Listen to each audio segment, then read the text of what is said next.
Namasté les amis, aujourd'hui 80e jour de l'aventure réveil à Bandipur. Je n'ai rien fait pendant les 3 derniers jours. Je suis resté tranquille, à me reposer, à profiter de l'ambiance de Bandipur. Il est un petit peu plus de 8 h maintenant et comme tous les réveils ici là, on a le matin quelques nuages comme ça qui arrivent, qui viennent se déposer sur les montagnes, sur le village. Les réveils ici sont toujours aussi magnifiques. Alors aujourd'hui, un petit peu plus d'action. J'ai décidé d'aller explorer le village de Ramkot. C'est un village qui est à 8 km dans cette direction. C'est un village qui est peuplé de Magars. Les Magars, c'est une caste ici au Népal. J'y suis allé une fois dans ce village il y a quelques années. Il me semble qu'au départ c'est une route. Alors une route pas goudronnée, hein, un chemin un peu plus large.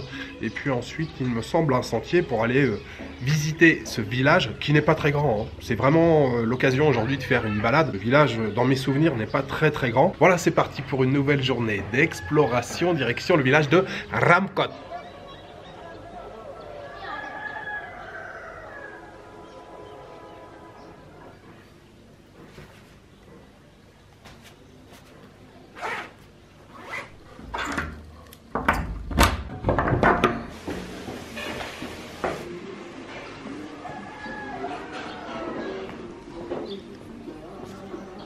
मासु बनाएर सबै कुन चम्चा भनेको चिज जति आफू पनि केही नखाने गाई पनि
Je n'ose pas parler trop fort tellement c'est calme ici. Je suis toujours sur la route de Ramkot. Il doit rester, je pense, une demi-heure de marche. Je me suis arrêté dans pas un village, on va dire un hameau. Il y a 1, 2, 3, allez, il y a 6 ou 7 maisons à tout casser. Il n'y a pas un bruit. C'est hyper calme. On entend juste les poules, quelques chèvres. Et je voulais boire un thé. Je suis passé devant cette maison. J'ai vu qu'il y avait plusieurs volets comme ça, les uns côté des autres qui étaient fermés, donc j'ai supposé que c'était un boui-boui, mais donc fermé. Mais j'ai vu la femme en fait qui tenait la boutique. Je me suis arrêté, je lui ai demandé si elle pouvait me préparer un thé, donc elle m'a préparé un thé, et là elle vient de fermer sa porte à clé. Elle m'a dit: je m'en vais faire des courses à Bandipur, prends ton temps, reste assis, il n'y a pas de problème, mets-toi à l'aise. Le chemin, jusque-là, bah, vous l'avez vu, hein, c'est une route, encore une fois, un chemin un peu plus large, mais c'est hyper tranquille.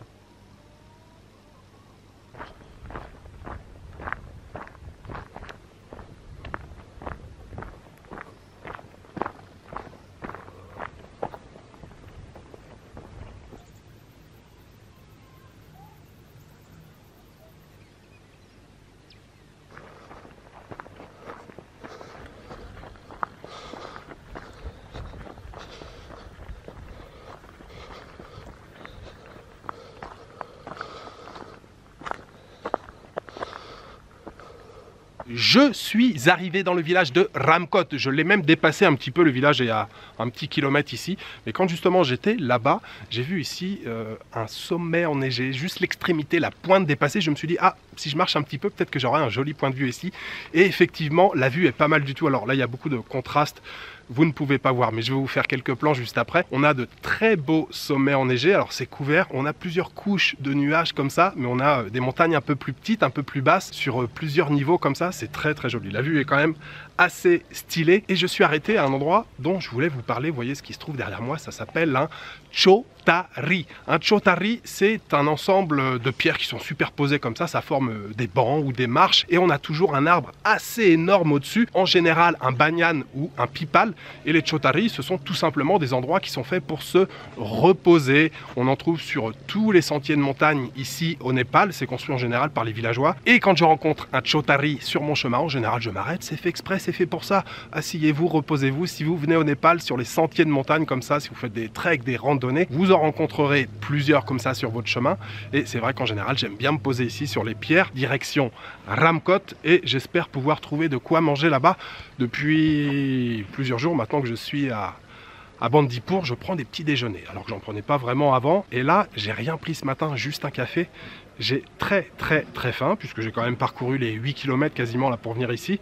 Donc j'espère trouver une petite cantine, de quoi manger, au moins un petit chow mein, des nouilles sautées, quelque chose, parce que j'ai vraiment grave la dalle.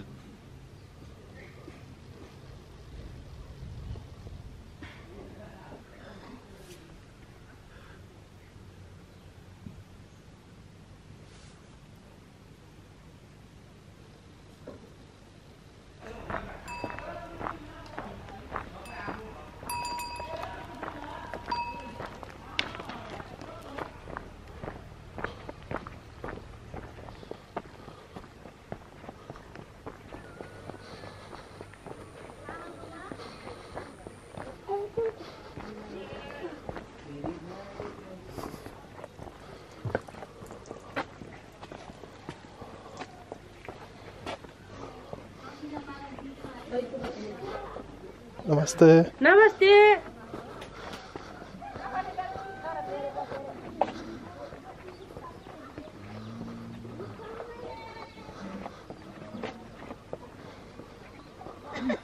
Nepal zari jika ni patara sama. Alors ça y est, je suis arrivé dans le petit village de Ramkot les amis. J'ai pas beaucoup marché en fait, hein. J'ai emprunté quelques sentiers là comme ça au milieu du village et je suis passé sur donc le sentier là qui est juste à côté. Il y avait deux femmes qui étaient là et j'engage la conversation avec elles et je leur demande s'il y avait un endroit où je pouvais prendre le thé ici, mais ne cherche pas plus loin, viens t'installer ici, on te prépare un thé, il n'y a pas de problème. Très bon accueil là, les gens sont extrêmement sympathiques et chaleureux. Ça fait quasiment une demi-heure que je suis installé ici là et tout à l'heure je les écoutais parler entre eux et en fait ils m'ont expliqué qu'ils parlaient donc le Magar. Je vous l'ai expliqué, hein, le village ici est essentiellement peuplé de Magar, donc la caste, et comme beaucoup de castes ici au Népal, ils ont leur propre dialecte, donc ils comprennent tous le népali, bien sûr, le népali est enseigné à l'école, mais les personnes les plus âgées là, entre elles, elles parlent le Magar. Je demandais aussi combien il y avait de familles dans le village de Ramkot, elle m'expliquait qu'il y avait entre 80 et 90 familles. Alors là, le bourg du village ici, il y a à peu près une trentaine de maisons, mais bien sûr, il y a toutes les autres maisons qui sont à côté, un peu plus bas là dans la vallée, donc ouais, 80-90 familles au total. On a une vue sur les montagnes, mais encore une fois, là, il y a un petit peu trop de contraste et un petit peu de brume, mais on a de très beaux points de vue sur les montagnes juste à côté. Un moment très sympathique ici, là. Évidemment, c'est toujours les mêmes questions. Quand j'arrive quelque part, c'est d'où tu viens, quel âge tu as, comment ça se fait que t'es pas marié, mais tu voyages tout seul, t'es tout seul pendant 2 mois au Népal.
Je suis sur le chemin du retour et il y a des femmes qui viennent de couper du bois, ramasser du fourrage, je pense, pour les bêtes. Et ça là, à peu près 80 kg. Là, on a 80 kg, bois, fourrage.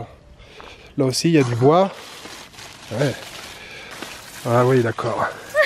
Là aussi, il y a une grosse quantité de bois. Ah. La dame, elle vient de me dire que celui-ci faisait 100 kg. 100 kg à porter sur le dos, sur la tête. Kajane, Ramkot? Bandipur. Ok. Bon courage.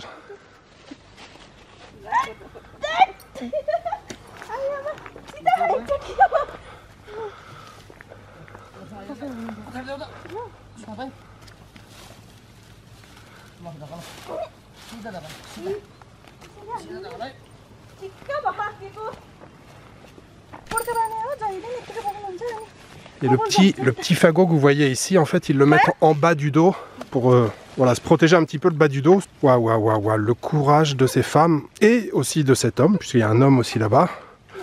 Mais là, ils sont 3 femmes à porter, 4 femmes à porter. Je suis toujours épaté par la résistance, la puissance des femmes népalaises, le courage, la persévérance. Je pense qu'on peut employer tout un tas d'adjectifs parce que c'est leur quotidien, hein. C'est pas seulement une fois comme ça, tiens, on va porter des trucs. Non, c'est comme ça tous les jours. Tous les jours, il faut porter des fagots de bois, de fourrage. Gros mérite pour ces femmes.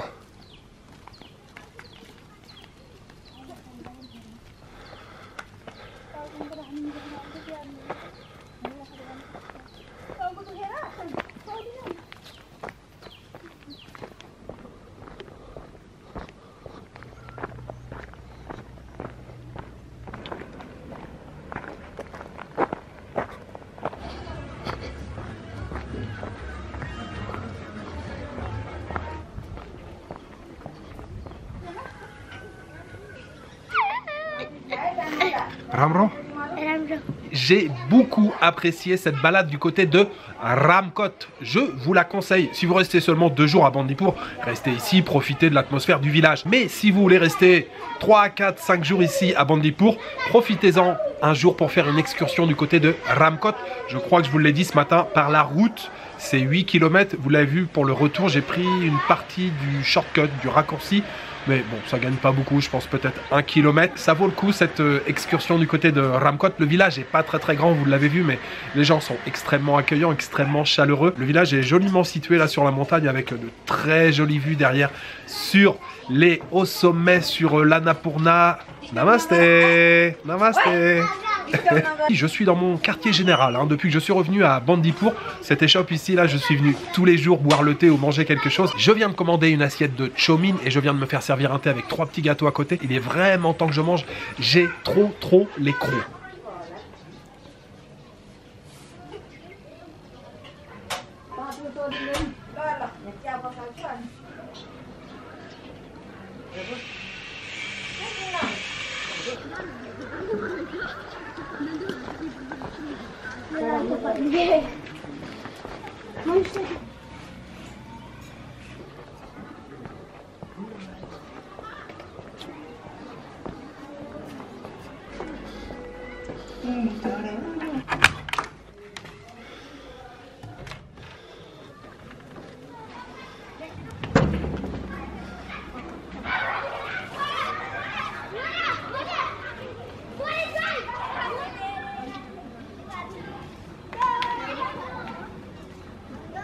Quoi de mieux pour profiter de cette fin d'après-midi que de revenir ici sur mon balcon et toujours d'avoir cette jolie vue. Je sais, je vous l'ai dit 100 fois, mais je ne me lasse pas de cette vue. On a les gamins là en bas qui sont en train de jouer. Il y a une femme en bas en train d'arroser son jardin. Des femmes sur le côté en train de bavarder. Une vieille femme un peu plus âgée qui regarde l'animation de la rue. Et moi, je fais pareil. Je me pose sur le balcon et je profite de ce spectacle. Alors, il y a une chose quand même que je voulais vous montrer, ça fait très longtemps, et j'avais pris l'habitude de faire ça souvent quand j'arrivais dans les pays, je vous montrais les billets de banque, les billets qu'on utilise dans le pays. Ça fait longtemps que je ne l'ai pas fait, je sais même pas si je l'ai fait pendant ce voyage là. Je viens de regarder, j'ai rassemblé tous les billets qui existent ici au Népal. Alors avant il y avait des pièces, il n'y a plus de pièces, j'en ai pas vu depuis que je suis revenu là cette année, aucune pièce. Donc on commence avec le plus petit billet, le billet de 5 roupies, ça fait à peu près dans les 4 centimes. Avant 2007-2008, les billets étaient tous à l'effigie du roi, mais le Népal est devenu officiellement une république en 2007-2008, enfin officiellement en 2008. Maintenant, on retrouve sur tous les billets, sur la face, le recto, on retrouve l'Everest à chaque fois, et puis au milieu, on a des symboles différents, et en fonction même des années d'émission, on a parfois des symboles, des dessins différents. Là, vous voyez, sur le billet de 5 roupies, on a des temples, mais celui-ci est un peu plus ancien, celui-ci un peu plus récent. Au verso, on a des yaks, et sur celui-ci, il y a un seul yak, sur celui-ci, il y en a 2. Nous avons ensuite le billet de 10 roupies, ça fait à peu près dans les 8 centimes d'euros. On a une divinité au milieu. Derrière, on a 2 choses différentes. On poursuit avec le billet de 20 roupies, ça fait à peu près dans les 15 centimes. Bien sûr, on retrouve toujours l'Everest, et là, on voit pas beaucoup. J'essaye de vous montrer des billets en bon état, hein, mais j'en avais pas de 20 roupies en très bon état. Au milieu, on a le temple, il me semble, de Krishna qu'on trouve à Patan. Et derrière, nous avons des cerfs. Et là, pareil, j'en ai trouvé 2 différents. Un cerf ici, 2 cerfs sur celui-ci. Le billet de 50 roupies qui fait à peu près 37 centimes d'euros. Et au centre, je ne sais pas si vous arrivez à distinguer, nous avons le temple Janaki qui est représenté, le fameux temple Janaki que je suis allé visiter il y a quelques jours à Janakpur. Au verso, nous avons un très beau léopard des neiges. Ensuite, nous avons le billet de 100 roupies, évidemment très répandu. En son centre, nous avons, on voit pas très bien, mais la carte du Népal ici. Et puis, il y a aussi écrit Lumbini, the birthplace of Lord Buddha. Lumbini, ça se trouve dans le Terai, au sud donc du Népal. C'est le lieu de naissance de Bouddha. Et au verso, sur le billet de 100 roupies, nous avons des rhinocéros qu'on peut voir évidemment dans le parc national de Chitwan ou même dans le parc national de Bardia. Le billet de 100 roupies qui fait à peu près 75 centimes d'euros. Dans les plus grosses coupures, le billet de 500 roupies, ça fait à peu près 3,75 €. Bien sûr, toujours le Sagarmatha. Sagarmatha, c'est le nom qu'on donne ici à l'Everest. Ici au milieu, on a un monastère, un célèbre monastère dont j'ai oublié le nom, qui est représenté avec une petite montagne au-dessus. Et au verso du billet de 500 roupies, on trouve un tigre. Et enfin, la plus grosse coupure, le billet de 1000 roupies qui fait à peu près 7,50 €. On a un temple ici, peut-être Pashupatinath, je ne suis pas sûr, mais on a un temple représenté au centre. Et là aussi, au verso, j'en ai trouvé 2 différents. On en a un de 2019 avec 2 éléphants. Un billet un peu plus ancien de 2016 avec seulement un seul éléphant. 1000 roupies, 7,50 €.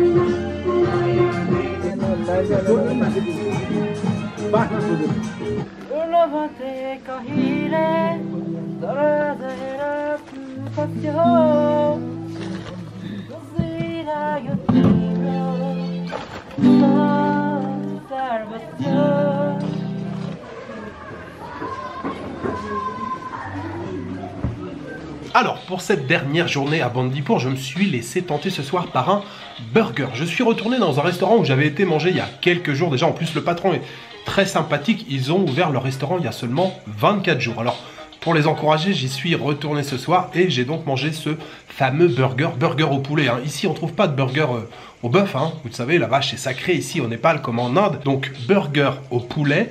Il n'y avait plus de bacon. Alors, la patronne m'a fait un œuf frit à la place. Oignon rouge, salade, fromage et le steak de poulet. Le pain était pas trop mal aussi.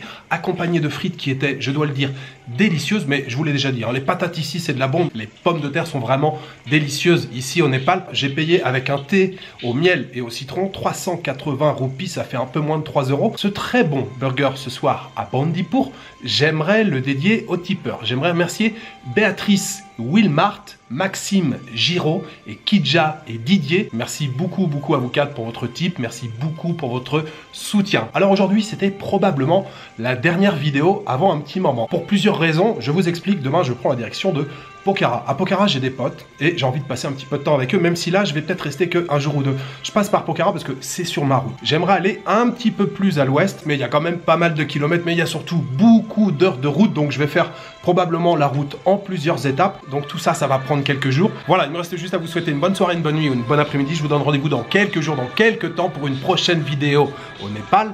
Ciao, good night.